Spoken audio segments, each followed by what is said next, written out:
उस पर हम इंशाल्लाह बात करेंगे और उसका नाम है जो है इनफर्टिलिटी, यानी बे औलादी कहना चाहिए या बांझपन कहना चाहिए। अब सबसे पहले हम ये डिस्कस करेंगे कि जो बांझपन है वो होता क्या है। शादी के बाद डेफिनेटली हर इंसान की ये ख्वाहिश होती है कि अल्लाह पाक उसे साहिब औलाद करे, घर वालों की भी और जो कपल है उनकी भी। और कुछ मखसूस वजूहत की बिना पर जब शादीशुदा जोड़े इस ख्वाहिश से महरूम रह जाते हैं, क्योंकि मर्दों में इसकी वजूहत जो हैं वो बिल्कुल अलग हैं और फीमेल में जो है इसकी वजूहत अलग हैं। तो अभी हम एक एक करके सबसे पहले हम जो फीमेल की जो इश्यूज़ हैं वो आपके सामने रखेंगे। उसके बाद फिर जो मेल इनफर्टिलिटी है उस पर इंशाल्लाह हम बात करेंगे।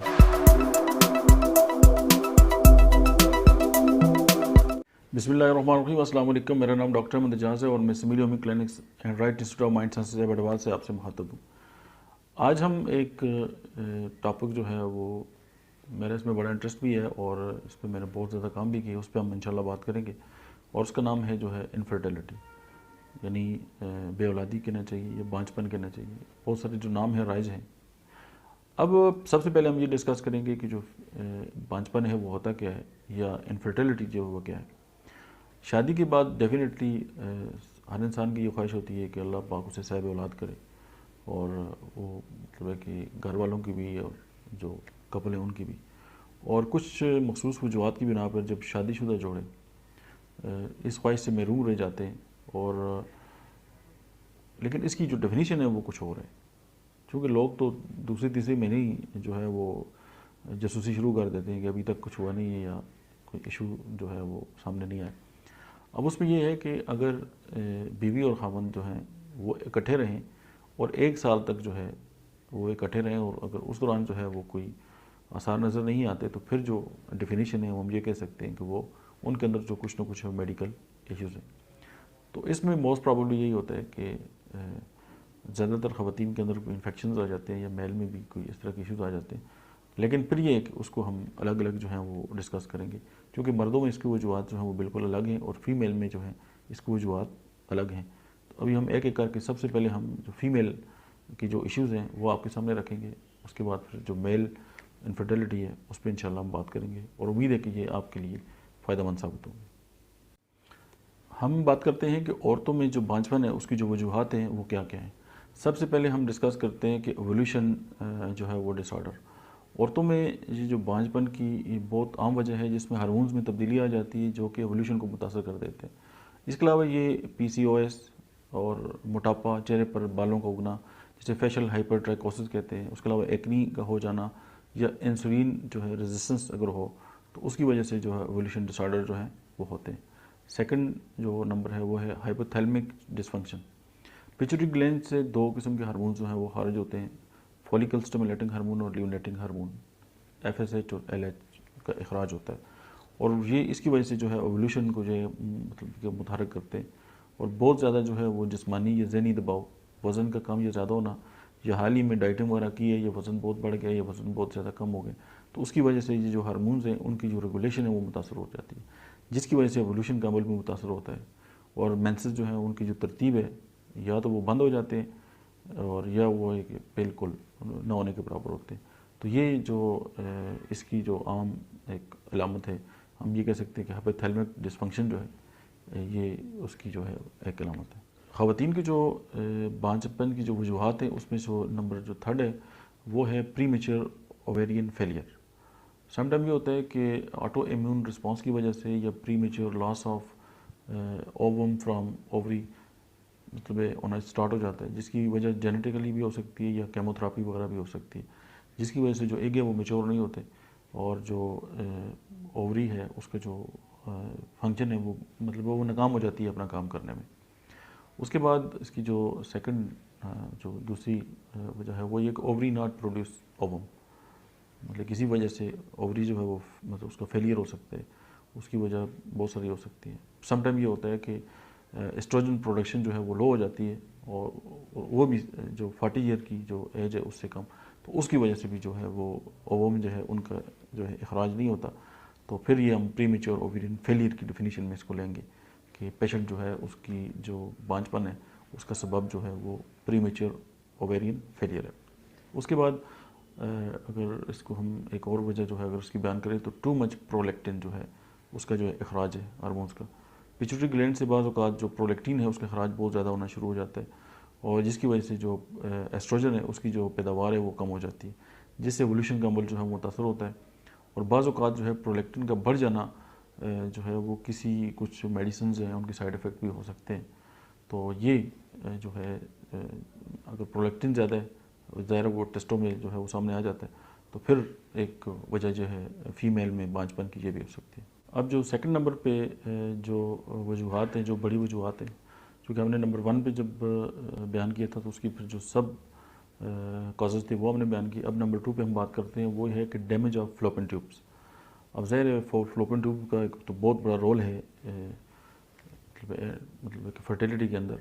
तो डेफिनेटली अगर फ्लोपियन ट्यूब अगर डैमेज हो गई है या उसके अंदर कोई इन्फेक्शन हो गया या कोई इशू आ गया, तो फिर ज़ाहिर है जो स्पर्म है वो ओवम तक नहीं जा सकते, ज़ाहिर उस तक पहुँचने में जो है वो रुकावट का बायस बनेगी, या फिर जो फर्टिलाइज जो ओवम है उनको यूट्रस तक जो है वो पहुँचने में दिक्कत का सामना होगा। अब इसकी जो ब्लॉकेज है उसकी जो वजूहात हैं वो चाँद देखिए, अगर क्लेमेडियल इन्फेक्शन हो गया तो उसकी बहुत बड़ी वजह मोस्ट प्रॉब्लली यही होता है, या सेक्सुअल ट्रांसमिटेड जो डिजीज़ हैं, यानी जो मेल से फीमेल को या फीमेल से जो है वो मेल को कुछ बीमारियाँ ऐसी हैं वो ट्रांसफ़र होती हैं। इंशाल्लाह इस पे हम पूरी एक अलग से वीडियो बनाएंगे, उसमें मतलब गोनोरिया भी है, सिफिलिस है, शिंगल्स हैं, हर्पीज़ है, इस तरह की बहुत सारी इलनेसेस हैं तो जो ट्रांसमिट होती हैं। तो डेफिनेटली जब उनके इन्फेक्शन होंगे तो उसके साथ भी ये बहुत ज़्यादा चांसेस हैं कि जो फ्लोपियन ट्यूब है वो डैमेज हो जाए। उसके बाद है PID, pelvic inflammatory disease. More than 80% जो फीमेल है उनके अंदर जो पेल्विक रीजन है उसके अंदर जो इन्फ्लेमेशन है वो बहुत बड़ी काज है बांझपन की। तो अगर इसको हम एड्रेस करेंगे तो डेफिनेटली जो ख़वातीन हैं उनकी जो मसाइल हैं वो हल हो जाते हैं। उसके बाद अगर ट्यूब्स के अंदर कोई इन्फेक्शन है उसकी रीज़न कोई भी हो सकती है, और गोनोरिया जैसे अभी वो STDs में आ गया, मैंने आपसे बयान किया कि गोनोरिया जो है वो मोस्ट प्रॉबली जो है वो फीमेल में एक बहुत बड़ी वजह है इसकी। उसके बाद इसकी जो सब टाइप 2 है वो इस तरह है कि अगर माजी में कभी भी एक्टोपिक प्रेगनेंसी होगी। अब जो एक्टोपिक प्रेगनेंसी मोस्ट प्रॉबली यही होता है कि यूट्रस के अलावा जो है अगर फ्लोपियन ट्यूब के अंदर जो है वो हो गई है और उसकी अगर सर्जरी हो गई है तो उसके बाद ये है या जिसमें जो फर्टिलाइज जो ओवम है वो इम्प्लांट किया गया था, तो फिर ये चांसेस होते हैं कि जो फ्लोपियन ट्यूब है उसके डैमेज होने का भी ख़तरा होता है, और चांसेस होते हैं कि वहाँ कोई इन्फेक्शन हो सकता है और फिर दोबारा भी इसी तरह के चांसेस हो सकते हैं, और ये भी बांझपन की बहुत बड़ी वजह है। उसके बाद नंबर 3 पे अगर हम बात करें तो उसमें यह है कि पेल्विक ट्यूबरक्लोसिस, यानी जो पेल्विस के जो एरिया है वहाँ के किसी भी आर्गन को, किसी भी टिश्यू को अगर ट्यूबरक्लोसिस है या TB हो गया या फैमिली में TB की हिस्ट्री है और उस तरह की अगर कोई बातें आ गई हैं सामने इंडिकेशंस में और डायग्नोज हो गए, तो ये भी एक बहुत बड़ी वजह है TB यानी पेल्विक रीजन की TB, जिसकी वजह से जो है वो बांझपन हो सकता है। उसके बाद एक चौथी वजह है वो है एंडोमेट्रियोसिस। एंडोमेट्रियोसिस जो है रेम की मतलब है कि जो अंदरूनी परत है एंडोमेट्रियम, उसमें क्या होता है कि एबनॉर्मल जो ग्रोथ हो जाती है। अब ये यूट्रस में भी हो सकती है, ट्यूब्स में भी हो सकती है, ओवरीज में भी हो सकती है, और जो ट्यूब्स को ब्लॉक कर देती है। तो अक्सर ये होता है कि ट्यूब्स जो ब्लॉक हो गई हैं तो उसकी रीज़न जो है वो एंडोमेट्रियोसिस हो सकता है। अगर एंडोमेट्रियोसिस को ट्रीट किया जाए तो फीमेल की बांझपन की ये वजह भी ठीक हो सकती है। अच्छा, अगर एंडोमेट्रियोसिस है और एंडोमेट्रियोसिस की जो है वो सर्जरी होगी, अब ज़ाहिर है जब सर्जरी होती है तो सर्जरी का एक निशान रहता है, ज़ाहिर है स्कार टिश्यूज बन जाते हैं और वहाँ पे आप ये समझें कि एक ऐसी एक परत सी बन जाती है, क्रिन टाइप एक चीज़ बन जाती है, तो वो भी जो इम्प्लांटेशन है उसको रोकती है। उसके अलावा जो तीसरी जो बड़ी काज है फीमेल की जो बांझपन की, वो है यूट्राइन और सर्वाइकल के जो इश्यूज़ हैं, काजेज़ हैं। अब अच्छा, इसकी जो सब काज में नंबर 1 पे काज आती है, या तो ये कि वहाँ पे कोई पॉलिप्स जो है वो बन जाता है, यहाँ पे वहाँ पे बिनाइन ट्यूमर्स जो हैं वो बन जाते हैं और जो ट्यूब्स को ब्लॉक कर देते हैं, या इम्प्लांटेशन जो है उसको मुतासर कर देते हैं। और सेकंड एंडोमेट्रियोसिस है, और नंबर 3 पे जो है अगर यूट्रस जो है वो बाई बर्थ जो है वो नॉर्मल है, या उसका एटॉनी यानी उसका साइज़ जो है वो छोटा है, या इस तरह के कोई इश्यूज़ है। उसके अलावा नंबर 4 पे जो है वो सर्वाइकल स्टेनोसिस है, यानी जो सर्वाइकल है उसके जो मुंह है वो तंग है। और नंबर 5 पे ये है कि अगर जो सर्विक्स है यानी जो यूट्रस का मुंह है वो सही तरह से जो है वो म्यूकस जो है उससे खारिज नहीं होता, और जो कि ये म्यूकस जो है यही जो है उस स्पर्म को यूट्रस तक जो है वो ले जाने में मददगार होता है। तो ये भी वो चंद वजूहत हो सकती हैं। उसके अलावा जो है नंबर 4 पे जो चौथी बड़ी रीज़न है वो अनएक्सप्लेन काजेज़ हैं, यानी वो उसकी समझ नहीं आ रही कि हम उसको किस तरह बयान करेंगे। वो मेल में भी हो सकती हैं, वो फीमेल में भी हो सकती हैं, और बाज़ औक़ात किसी भी वजह से छोटे छोटे फैक्टर्स भी हैं जो मिलकर इस सबब बनते हैं, जो शिफायाबी में रुकावट बनते हैं। इस हवाले से मैंने जो स्ट्रेस और माइंड के हवाले से जो फ़ीमेल के साथ इश्यूज़ होते हैं, वो एक बहुत बड़ी वजूहत है इन तमाम बातों की, क्योंकि जो फ़ीमेल को तो अल्लाह ने बहुत नाजुक बनाया, तो चंद छोटी छोटी बातें भी और इस तरह की बातें अंदर ही अंदर उड़ना या बहुत सारे इश्यूज़ जैसे ज़हनी हमआहंगी का न होना, ये सारी बातें मिल के जो है उसकी बॉडी के अंदर जो है वो हार्मोनल जो है वो बैलेंस को डिस्टर्ब करती है। तो उसके साथ भी बहुत ज़्यादा चांसेस होते हैं कि औलाद का ना होना। तो उसके लिए मेरी एक अलग से एक वीडियो है, वो आप मेरे यूट्यूब चैनल पे देख सकते हैं, कई लाख लोग उसको देख चुके हैं। तो वो एक कंप्लीट एक सब्जेक्ट है जिस पे मैंने सैर असल जो है गुफ्तगू की। अब हम बात करते हैं कि जो ख़वातीन की जो बांझपन है उसकी जो रिस्क फैक्टर है वो क्या है। अगर फ़ीमेल जो है उसकी एज जो है वो 35 प्लस हो गई है, और उसके बाद ज़ाहिर है ओवम जो है वो उसकी जो बनना है उसकी जो स्पीड है वो भी कम हो जाती है, और उसकी जो क्वालिटी है वो भी मुतासर हो जाती है। उसके बाद ये होता है कि उम्र के साथ जो है वो हार्मोन्स जो है उनमें तब्दीली आना शुरू हो जाती है, वज़न जो है वो उसका बहुत ज़्यादा कम या ज़्यादा हो जाना। उसके अलावा स्मोकिंग जो है वो एक बहुत बड़ा रूट काज है इसकी बांझपन की। अल्कोहल का इस्तेमाल है। उसके बाद जो है वो सेक्चुअल जो है वो हिस्ट्री है, और सेक्चुअल ट्रांसमिटेड डिजीज़ हैं, PIDs हैं, और उसमें एक जो वजूहत हैं वो ये है कि having a unprotected intercourse with multiple partners. और चूँकि ये जो है ये रिस्क को बढ़ा देता है सेक्चुअल ट्रांसमिटेड डिजीज़ को, तो जब ज़ाहिर है इस तरह के इन्फेक्शंस होंगे तो बहुत रिस्क फैक्टर है कि ये वो बातें हैं कि ये रिस्क है जिसकी वजह जो है वो बांझपन जो है वो पॉसिबिलिटीज़ हैं उसकी भी। ये तो हमने ओवरऑल जो है वो फ़ीमेल्स की जो इश्यूज़ थे उनको डिस्कस किया। हाँ, अगर डिटेल पे जाना चाहें तो एक एक जो टॉपिक है उस पर हम सैर असल गुफ्तगू कर सकते हैं। अभी हम बात करेंगे कि जो होम्योपैथिक थेराप्यूटिक्स हैं वो कौन कौन से ऐसे हैं जो फ़ीमेल के जो बांझपन है उसमें बहुत ज़्यादा मामून साबित हो सकते हैं। उससे पहले मैं आपको एक दो वाक़यात सुनाता हूँ जो यकीनन उसमें हम सब के लिए गाइडलाइन है। समटाइम ये होता है कि मेल भी ठीक होता है, फ़ीमेल जो है वो दोनों ठीक होते हैं, औलाद नहीं होती। अब इसके लिए तो आप डॉक्टर के पास भी जाएँ तो वो मोस्ट प्रॉब्ली फॉलिक एसिड या विटामिन वगैरह लिख देते हैं।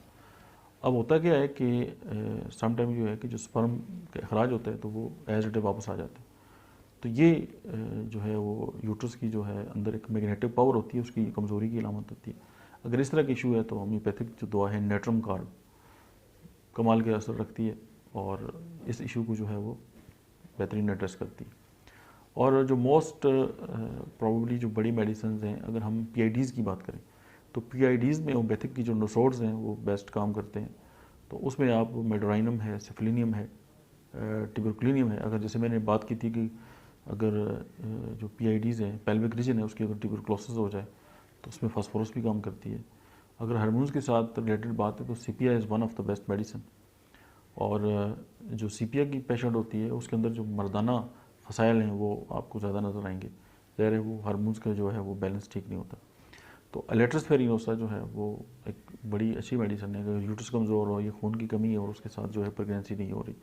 उसके अलावा हेलोनियास है, और हेलोनियास एक ऐसी मेडिसिन है जो प्री मेच्योर जो ओवम है उनको भी ठीक करती है।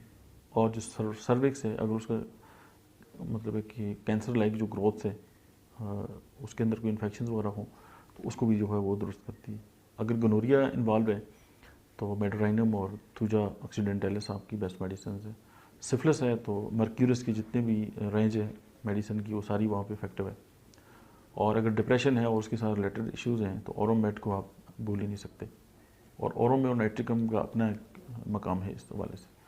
फिर ये ब्राइटर कार्प है मेडिसिन जो है वो one of the best medicine है। उसके अलावा जो है फेरम है, एसिडम फॉस्फोरिकम है, CPI मैंने जैसे जिक्र कर दिया, नेट्रोम्योरेटिकम है कोई डिप्रेशन टेंशन वगैरह, ओरोमेयर है, सेबल से रिलोटा जो है वो बहुत बेस्ट असर रखती है ना सिर्फ मेल जेनिटेलिया पे और फीमेल पे भी। अमोनियम कार्ब है इस हवाले से। पल्सटीला जो है वो एक बहुत ही लीडिंग मेडिसिन है फीमेल की जो इनफर्टिलिटी है उस हवाले से। बोरिक्स जो है, बोरिक्स इवन एक इतनी बेस्ट मेडिसिन है कि अगर ओल्ड एज में भी अगर कोई प्रेगनेंसी जो है वो चाहे तो बोरिक्स और ओफरिनम जो है वो कमाल का असर दिखाती है। फिर कोनियम एक मेडिसिन है कि ऐसी फीमेल जिनकी शादी लेट होती है और उनका यूट्रस अगर सख्त हो गया या उनके मिजाज के अंदर भी सख्ती है तो कोनियम बहुत बेहतर असर रखती है। कलकेरिया कार्ब, वही मोटापा, अगर मोटापे की वजह से जो फ्लोपियन ट्यूब ब्लॉकेज है उनके अंदर ये चर्बी वगैरह आ गई है या फैट्स हैं, कमाल का असर रखती है। नक्स ओमिका भी अपना आसानी रखती है। या कुछ ऐसी फीमेल हैं जिनके जो उनको PIDs है, उनके मेंसेस जो है वो डिस्टर्ब हैं या बहुत ज़्यादा ओवर जो है वो फ्लडिंग होती है, मेंसेस बहुत ज़्यादा होते हैं और उनके मिजाज के अंदर एक गुरूर है और तकब्बर का आंसर जो है वो पाया जाता है, तो प्लेटिना। उसके अलावा जो है अगर मैं आपको यहाँ पे डॉक्टर सैमुअल हनीमैन की किताब जो है उससे एक केस सुनाना चाहूँगा और कि किस तरह जो है वो एक मेडिसिन मतलब एक बीमारी जो है जब स्प्रेस होती है तो फिर कौन से असरात जो है मुरतब करती है। एक फ़ीमेल थी, उनको प्रेगनेंसी के दौरान जो है वो खारिश हो गई बॉडी पे, तो उन्होंने उस वक्त के जो मुरवजा तरीका इलाज था उससे अपनी जो खारिश थी उसको इलाज कराया और वो स्प्रेस हो गई, दब गई, खारिश ठीक हो गई। उसके बाद जब उनका बच्चा जो है वो पैदा हुआ तो उसके बाद ये हुआ कि उनका जो ब्लीडिंग थी वो नहीं रुक रही थी। उसके बाद डॉक्टर ने बड़ी मुश्किल से जो है वो उनको मेडिसिन दे के उनकी जो ब्लीडिंग है उसको स्प्रेस कर दिया। उसके बाद 7-8 साल तक जो है उनकी ट्रीटमेंट होती रही लेकिन उनकी औलाद नहीं हुई। तो कोई एक आध दिन था तो उनको ठंड लग रही थी तो उन्होंने अपनी बहन की गंदी जुराबें खुद ही पहन ली। जो ही वो गंदी जुराबें पहनी तो उनकी जो है वो दोबारा जो है वो खारिश जो है वो लौट आई और उनके जिस्म पे जो है वो खारिश शुरू हो गई। तो वेरी नेक्स्ट मंथ जो था उनकी प्रेगनेंसी हो गई। यानी खारिश को दबाया, उसके बाद ब्लीडिंग नहीं ख़त्म हो रही थी, ब्लीडिंग का ट्रीटमेंट कर दिया तो उसके बाद बांझपन हो गया। तो वो दोबारा जो पुरानी बीमारी जब लौट के आई यानी बॉडी के अंदर जब उसकी सप्रेशन ख़त्म हो गई तो उनकी जो हार्मोन्स थे वो भी नॉर्मल हो गए और उनकी जो मेंसेस वगैरह थे वो भी ठीक हो गए और उनकी जो मवारी थी वो भी हो गई। तो ये मैंने केस पढ़ा था डॉक्टर हनीमैन की किताब क्रॉनिक डिजीज़ में। तो ये कहने का मतलब ये था कि बीमारी जो है वो अपनी जब शक्लें बदलती है, जब हम उसको दबाते हैं तो बॉडी के अंदर जो है वो कॉम्प्लिकेशंस पैदा होती हैं। उनको ठीक करने के लिए भी आपके पास तो one of the best medicine that is sulphur या एंटीसोरिक जितनी भी मेडिसिन हैं। कालोफाइलम जो है वो अगर छोटे जोड़ों में दर्द है या यूट्रस जो है उसके साथ कॉम्प्लिकेशंस आ गई हैं, कालोफाइलम है। अशोका एक one of the best medicine है हार्मोन्स को पीक पे लेके जाने के लिए, चूँकि ये बहुत ज़्यादा इस्तेमाल होती है। और फिर ऑरोमेट है डिप्रेशन और साथ जो है यूट्रस के जो इश्यूज़ हैं, और चूँकि ये फीमेल की जो हार्मोन्स हैं उनको भी बैलेंस करती है। अगर डिप्रेशन है और उसके साथ जो है वो बांझपन हो गया, एक निशिया को आप नहीं भूल सकते। अगर एक फ़ीमेल है उसको महीने में 2 बार जो है 3 बार जो है मेंसेस होते हैं, सबाइना और आयोडियम जो है अगर ग्लैंड के साथ कोई इश्यूज़ है। उसके अलावा जो है वो अगर सिफिलिटिक कंडीशंस हैं तो आप कैनाबिस इंडिका को नहीं भूल सकते। और फास्फोरस जो है अगर ब्लीडिंग जो है वो ठीक नहीं हो रही या ट्यूबरकुलोसिस है जेनिटेलिया का। इसी तरह स्नेशो एक मेडिसिन है। एग्नेस कास्टस, अगर हार्मोन्स को आप बैलेंस करना चाहते हैं फीमेल के तो एग्नेस कास्टस को आप नहीं भूल सकते। फिर नेट्रम फास्ट, समटाइम भी होता है कि बॉडी के अंदर तजावीज़ की वजह से भी जो है वो चूँकि स्पर्म जो है वो ज़िंदा नहीं रह सकते, उनको भी एक मखसूस जो है वो माहौल चाहिए होता है। तो नेट्रम फास्ट जो है वो तजावीज़ को भी ख़त्म करती है और बांझपन को भी ख़त्म करती है। उसके अलावा नेट्रोमेर है और बहुत मेडिसिन है। इवन थायरोडिनम जो है वो एक बहुत बड़ी मेडिसिन है इस हवाले से, और वो मिसकैरेज जिन फीमेल में बार बार होते हैं उनको भी प्रोटेक्ट करती है। उसके अलावा सीमिसी फ्यूगा है, ऐसी फीमेल जिनके बच्चे जो हैं वो नॉर्मल पैदा होते हैं या उनकी बार बार डेथ हो जाती है, तो उस हवाले से जो है वो सीमिसी फ्यूगा का अपना एक जो है वो रोल है। इसके अलावा भी सैकड़ों होम्योपैथिक की मेडिसिन हैं जो फीमेल के जो इश्यूज़ हैं उन पे बहुत ज़्यादा जो है वो काम करती हैं।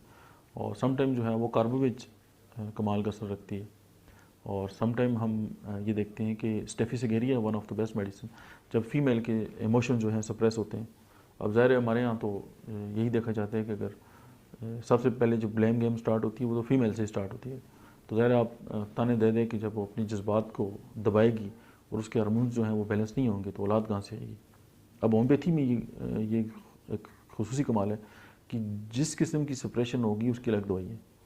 अगर गुस्सा आपने दबा दिया, जज्बात दबा दिए, तौहीन हो गई, खुशी, इवन अगर बहुत ज़्यादा खुशी एक्साइटमेंट है उसके साथ इश्यूज़ हैं, काफ़ी अकरूड़ा, तो हर एक के लिए अलग से मेडिसिन है।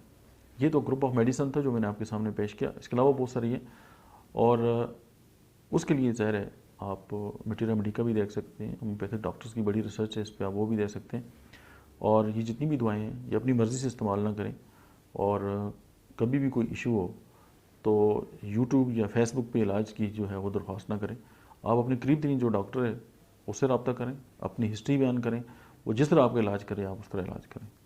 क्योंकि ये फेसबुक पे मैसेज करना जी कि मेरा ये मसला है और उसका हल बता दें, और बीमारी भी 10 साल पुरानी है, तो ये पॉसिबल नहीं होता। तो आज के लिए इतना ही। Thank you very much. इंशाल्लाह नेक्स्ट किसी और टॉपिक के साथ आपसे बात करें। Thank you.